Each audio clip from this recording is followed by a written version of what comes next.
Good evening and welcome as we come together in this sacred space at this now sacred time. Family and friends having gathered from near and far, we gather as people who have been honored to be witnesses of a life very well lived. We gather to celebrate the life of our sister Berdine Whedon. It's appropriate that we're celebrating Berdine's life on this night of the fall equinox.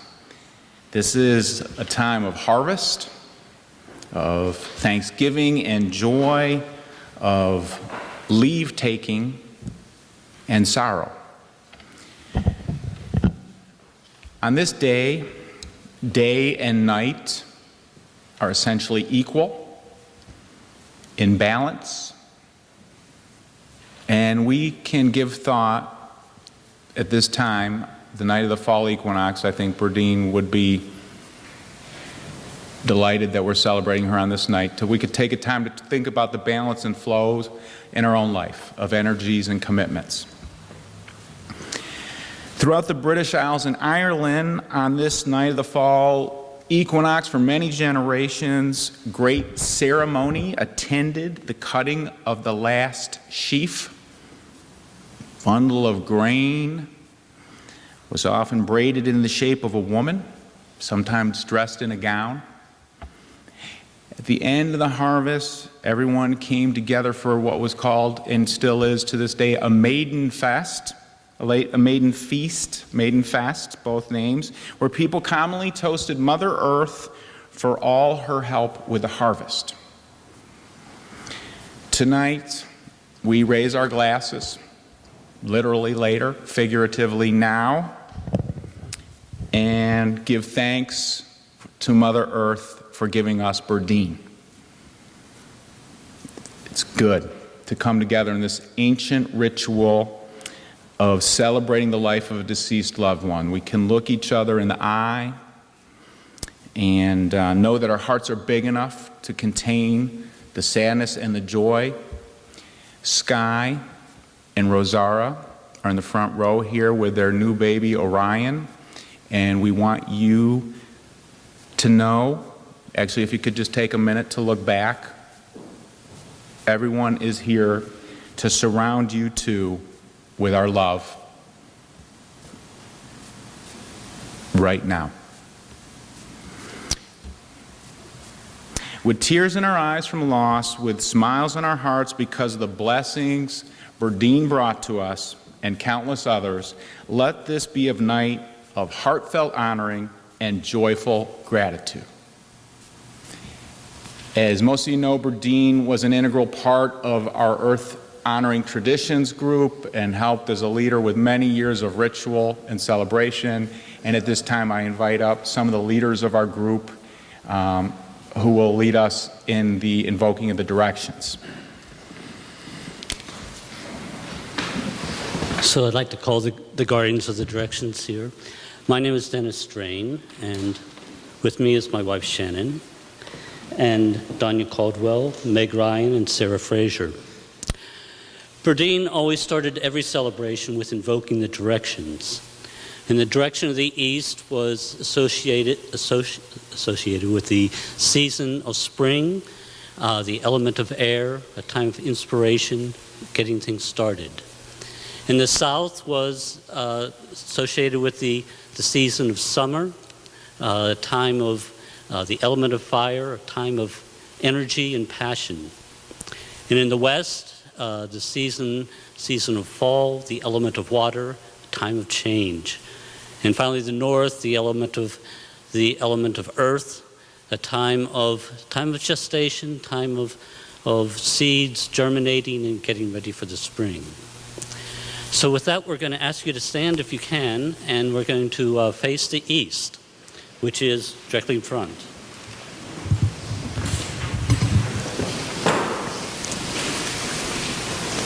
I am the east. I am the breath of life, of speech and song. I watch over all the winged ones. I am the season of spring, the season of birth, and new creation surging forth. Berdine honored the spirit of the East and the time of spring. Can you remember the spring? Life surges and buds and sprouts. The trees dress their branches in new leaves as the sap rises to rouse them from sleep. The birds return from the realms of the south to raise their children. New life comes forth and multiplies. The earth warms and leans towards the sun as she greens and blossoms. Each day, the young sun rises in the east, and each day grows stronger. Each day, the time of light lasts longer. Do you think it would last forever? The wheel turns. We turn to the south.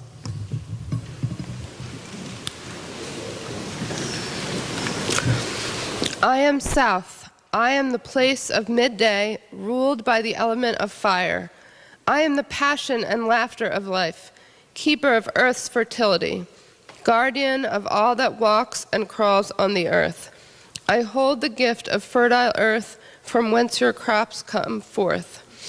I am the blessing of children, the keeper of truth and innocence. I am the season of summer. Berdine honored the spirit of the South and the time of summer.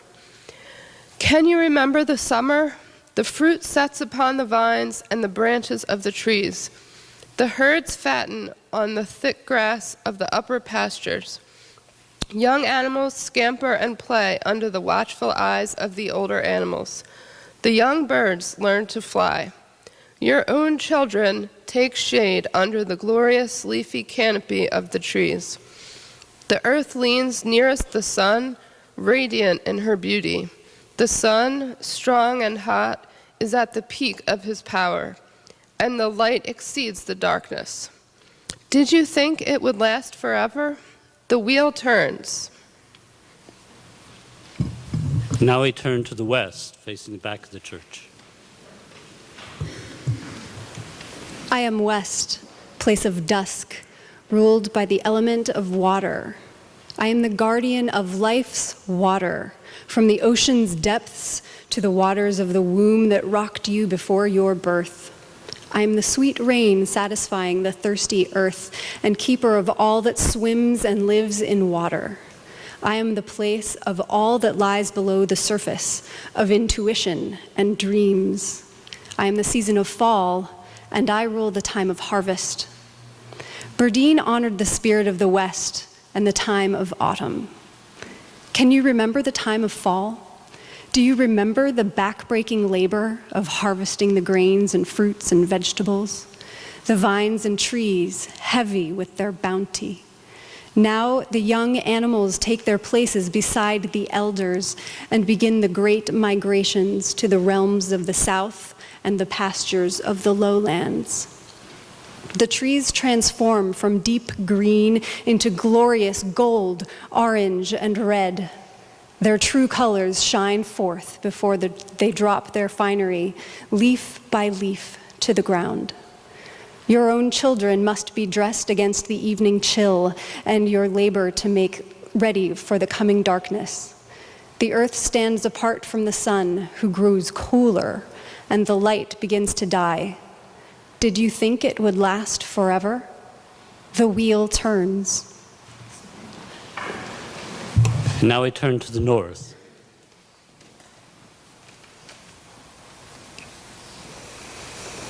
I am north, the place of midnight, ruled by the element of earth.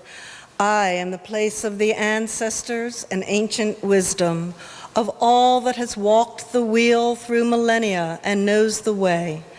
I rule the time of winter. Berdine honored the spirit of the north and the time of winter. The time of darkness is now upon us, a time of cold and scarcity when the northernmost earth leans farthest from the sun. The sun gives brief light and little warmth. The life that was lies shattered and still, retreated like refugees in the migration of herds, the flight of the flocks. The trees stand stripped and naked in their poverty, imprisoned in ice, bowed and broken by storms. In suffering and hardship, you learn what is essential. These words, written by Berdine, connect us to the spirits of the earth and to her spirit. So with those words in mind, please be seated.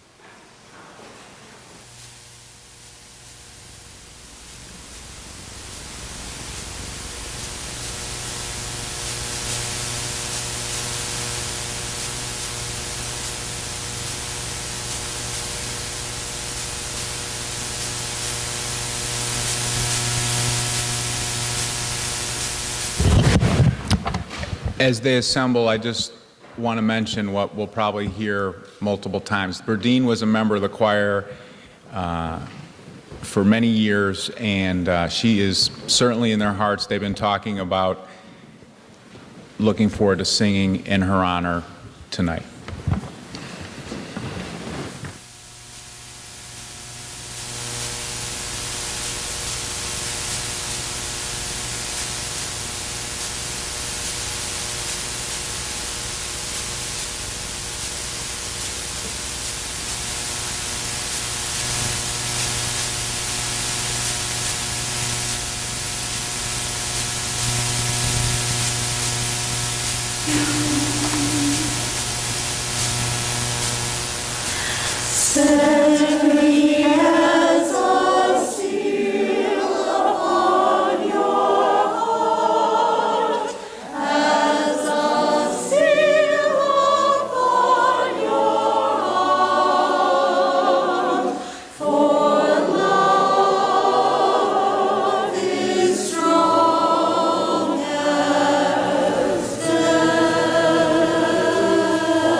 Thoughts of Berdine. First and foremost, Berdine was my friend. In the truest and fullest sense of the word. I practiced this 15 times today, so I wouldn't cry. But anyway, you understand. She accepted me as I am, heard my complaints, shared my pain as well as my joy. There was nothing I could not share with her. She would listen, offer encouragement, and sometimes also admonishment. Many years ago, she gave me a mug that I treasure. I use it only for chai, and it is not available to anyone else. It depicts 3 funky older women attired in bathing suits and declares, "We're girlfriends, we're happy, and that's all that matters." Berdine was not only a feminist. In my view, she was a really liberated woman, unconfined by tradition and old-fashioned social rules. Yet she could prepare and serve a proper English afternoon tea with aplomb. Most of us here know what a great cook she was. Some of my fondest memories are the Christmas dinners at her house. 3 single moms with our sons sharing a huge feast. In the early years, when Ben and Skye were too young, my son Malik got to attack the mountains of dishes, pots, and pans, while Berdine, Susan, and I relaxed. Later, Malik prevailed on Ben and Skye to help out. Those are sweet and happy times. Berdine was also a very smart and competent business consultant, writer, and trainer. It takes courage and confidence to develop your own business and succeed, and she was successful. But there were lean times too. Undaunted, she would find ways to keep bread on the table. Years ago, she took to reading tarot cards, and she was good at that too. And more recently, she became an Uber driver. Then there was her whimsical side. One time when I visited her in the rehab center, we were chatting during her physiotherapy session. She was tossing beanbags into a bucket. She said, "Well, I imagine I'm playing catch with Ori." Puzzled, I said, "Who's Ori?" "Oh, didn't you know? That's Orion Oliver, Skye's baby." In my spiritual path, when a great being dies, we say that he has left his body, and we celebrate that day. So for me, Berdine has simply left her body. That body that so often suffered so much pain. I like to think that her sweet, strong, loving spirit is still available and will one day be playing catch with Ori. Thank you.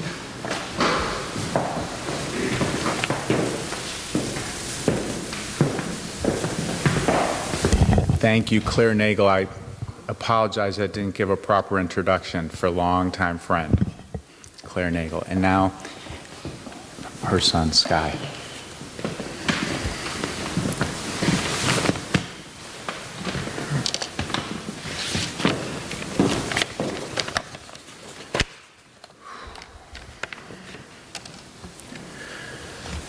Good evening. Thank you all for coming. Among the many things that my mother discussed with me about her death, 2 things stand out most. First, that she was not afraid to die because she accepted it as a natural part of life. Secondly, that her death not be marked by prolonged mourning for her passing, but rather that we remember her by celebrating her life. She frequently said that when it became obvious to her that she was terminally ill, that she would like to purchase a one-way ticket to Alaska or some other cold wilderness and simply walk off the map. Some of my clearest memories of time spent with her are on vacations in Quebec, London, Ireland, or Spain. These vacations always included some kind of live music, which I think to her was the hallmark of a good time. I recall a walk that we took in the countryside in Connemara one night while visiting there. We'd come to Ireland as part of a musical tour with a group of friends. We were visiting a pub, and our small group was sitting, singing, and generally being merry. Around sundown, maybe just before, she and I decided to take a walk. She didn't know, or at least claimed not to know, the lyrics to a song called The Wild Rover, and had asked me to teach it to her.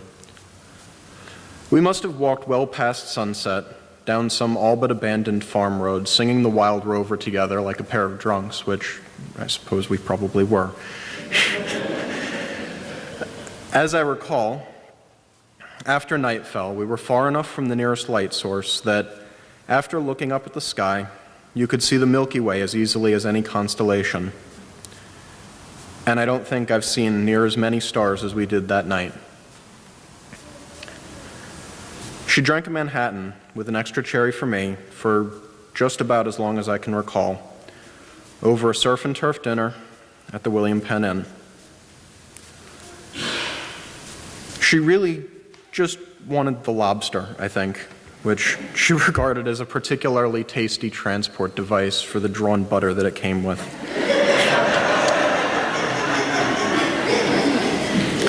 She loved to have fun, always to enjoy life as much as it could be enjoyed. I think that she understood very clearly the idea that you only get one time through this life. And as such, you ought to enjoy it as much as possible. Near the end of her life, she repeatedly refused to move to New York with us, convinced that her support system here would be sufficient to sustain her needs. Her friends, she told me, would take care of her, and besides, she didn't want to burden me with more concerns, as if somehow trying to organize her care from 100 miles away was easier for me than if she'd been right here. And so her friends did. Her community, this community, came to visit her, often multiple times a day. You all brought her food and kept her company while I was too far away to do those things.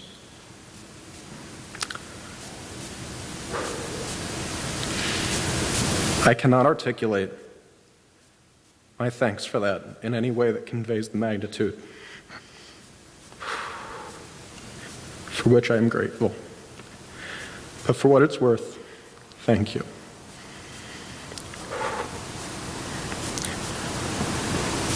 All of this adds up, to me, to a pretty clear picture of the things that she thought of as important,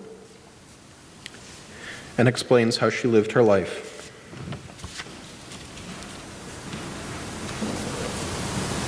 She felt that forging and maintaining great friendships was as important as maintaining those relationships with the people she considered her family. She sought to enjoy life with her family, blood-related or not, as fully as it could be enjoyed.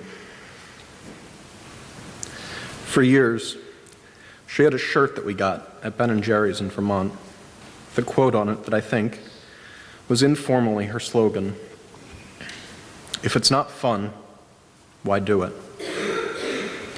In that spirit of enjoying the time that we are allotted with the people who are most important to us, I would invite you to celebrate her life rather than mourn her death.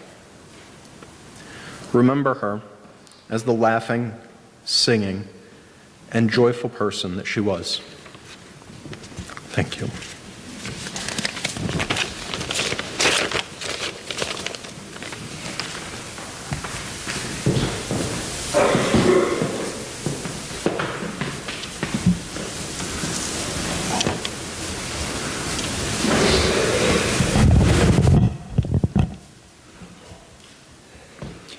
Born in New York City,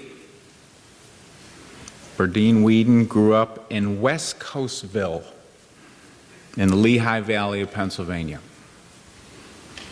Raised by her grandparents, Berdine was always a person from childhood to follow the passion in her heart.